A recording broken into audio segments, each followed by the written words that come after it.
Welcome to the latest edition of ESPN.com's Miami Heat Index post-game Temp check. I'm your man, Mike Wallace, live from American Airlines Arena here Tuesday night, where the Heat just dusted off, or held off, the Phoenix Suns 99-95 to improve to 34-11 on the season and to stay right in lockstep with the Chicago Bulls for the top spot in the East. The Heat had to work hard for this one. This was all about intestinal fortitude. Miami didn't play well for three quarters, for 3.5 quarters, but chose the last 7-8 minutes of the game to play their best basketball, some of their best defense we've seen them play this season. And so what we're going to do with the post-game Tim Check show here, I'm going to start off giving you 5 hot-button issues, hot items from tonight's game as the Miami Heat wrapped up a quick 2-game homestand, and then they'll head out for a 3-game trip starting Friday in Detroit. 5 things that stood out to me in this game. Number 1, obviously, was the way the Miami Heat closed the show. The Heat trailed 90-80 with about 7.5 minutes left and closed the game on a 19-5 run. That included a 17-0 spurt that allowed them to go from trailing 90-80 to taking a 97-90 lead. And the Phoenix Suns really just couldn't have an answer at that point. They went nearly 7 minutes without scoring, without being able to make a shot. And that's where the game sort of got away from Miami, got away from Phoenix in those last 7 minutes. Second thing that stood out, obviously, was the play of Chris Bosh. Bosh has been inconsistent for most of the season. He has had his ups and downs since he returned from that family leave to attend to a funeral in his family just after the All-Star break in that first 3-game trip out west. But Bosh put together one of his better games, one of his most efficient games of the season, to close with a team-high 29 points, 8 rebounds, and 2 steals. And on top of that, Bosh had his shot falling. He was 12 of 16 from the field, and he played a big man brand of basketball tonight, which is what the Heat have been missing on a consistent basis. And Eric Spoelstra, in fact, said after the game that, quote, "We need Bosh to be big, and he has to participate in his own bigness," so to speak, is what Eric Spoelstra was trying to say. And we know that the Miami Heat are indeed a different team when Bosh shows up and leads the way and plays as aggressively as he played. Item number 3 was Dwayne Wade's turnaround tonight. Through 3 quarters, Wade only had 8 points. He really didn't have a lot going offensively. LeBron James certainly didn't have his shot falling offensively either. But Dwayne Wade took over down the stretch again, as he did in the previous games, couple of games in Philadelphia. It was LeBron James. Orlando, it was Dwayne Wade who woke up in the fourth quarter. And Wade had 11 of his 19 points in the final period to help put away the Phoenix Suns. He also had some excellent defense down the stretch against Grant Hill and Steve Nash and those guys when they were trying to run that pick and roll game. It wasn't really effective at all. So Dwayne Wade woke up in just enough time to help save the Heat with 11 big points in the fourth quarter to close with 19 for the game. LeBron James had a difficult night from the field, but he was there to make plays and make defensive stops as well. So again, the big 3 provided what they needed to provide from this game tonight. Item number 4 was the defense that this team played on Steve Nash. Obviously, the Phoenix Suns came into this game red hot. They've played their way right back into the playoff hunt in the West, closing to within the 9th place in the Western Conference, trying to fight for that final playoff seed, that 8th seed in the West. But what we saw tonight was the Heat basically applied the same pressure and the same principles to Steve Nash that they did so successfully a couple of weeks ago against Jeremy Lin. And that's the thing that Miami's defense reminded me of, was the way that they defended Jeremy Lin right before the All-Star break. Nash couldn't get into any rhythm at all. He had 3 turnovers in the first quarter. He finished with 9 points and 10 assists, but he had 7 of Phoenix's 20 turnovers. And that was key in this game because Miami, again, one of the best teams in the league at forcing points off turnovers. They scored 28 points off of 20 Phoenix turnovers, and you just can't overcome that. Despite how well the Phoenix Suns played to stay with Miami, they couldn't overcome those turnovers at the end.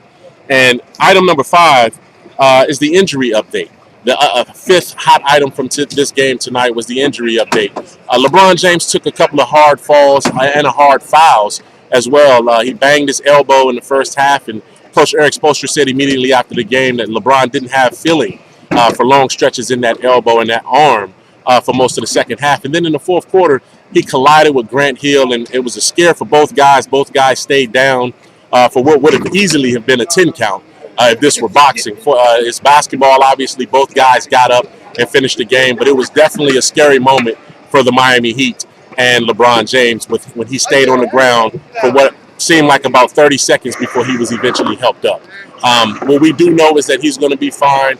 The Heat have the day off tomorrow, so LeBron will have a chance to recover from that hard fall and sort of get some treatment before they go to a season ticket event, a fundraiser tomorrow night. That's the only work that they have to do other than getting treatment, go to a season ticket event there.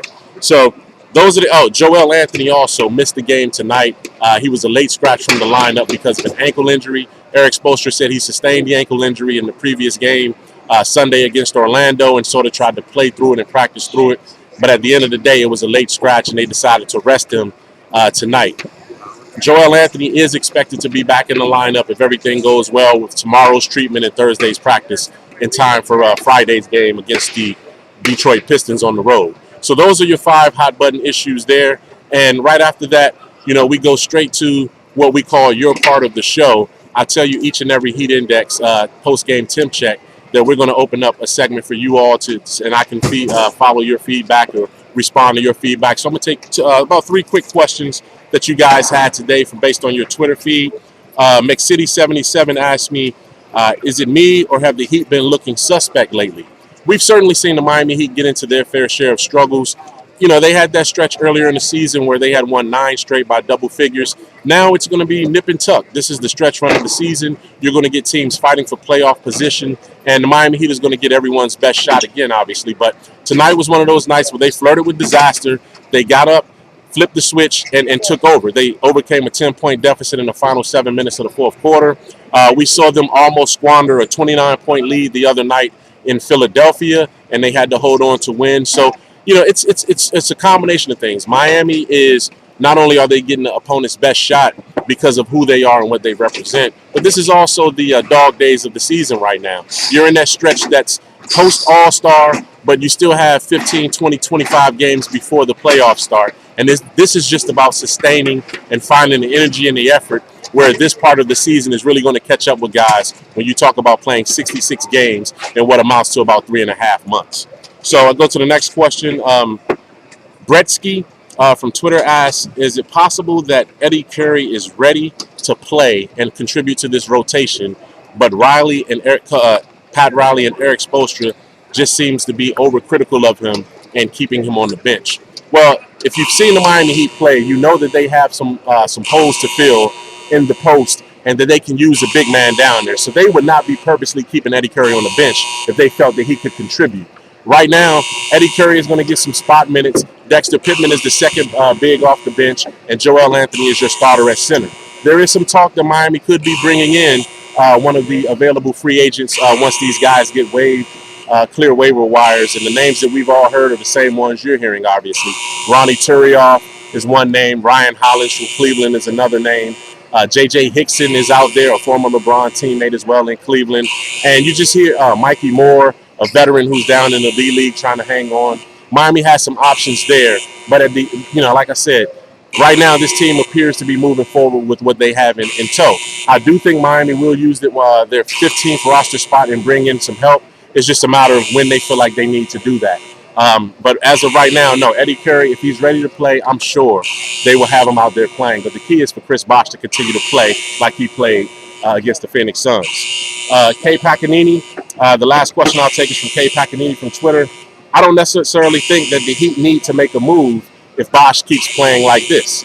Well, I agree with that 100%. Chris Bosh, if he can give you, he's not going to give you 29 points tonight, but if he can give you 8 to 12 rebounds and about 20 points, that's all that the Miami Heat need from that post player position. He has to put some pressure on opposing teams down low to get them in the foul trouble, get Miami Heat some easy points at the line, and then they can go from there. So those are the 3 questions I'll take from Twitter.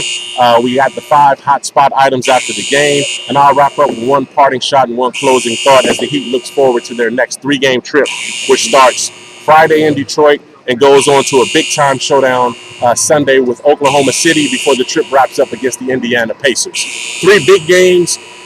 Again, you want to get that game in Detroit because then after that you're facing a back-to-back against 2 quality playoff teams. The Miami Heat is capable of doing that, and we'll see what they can do as they hit the stretch run.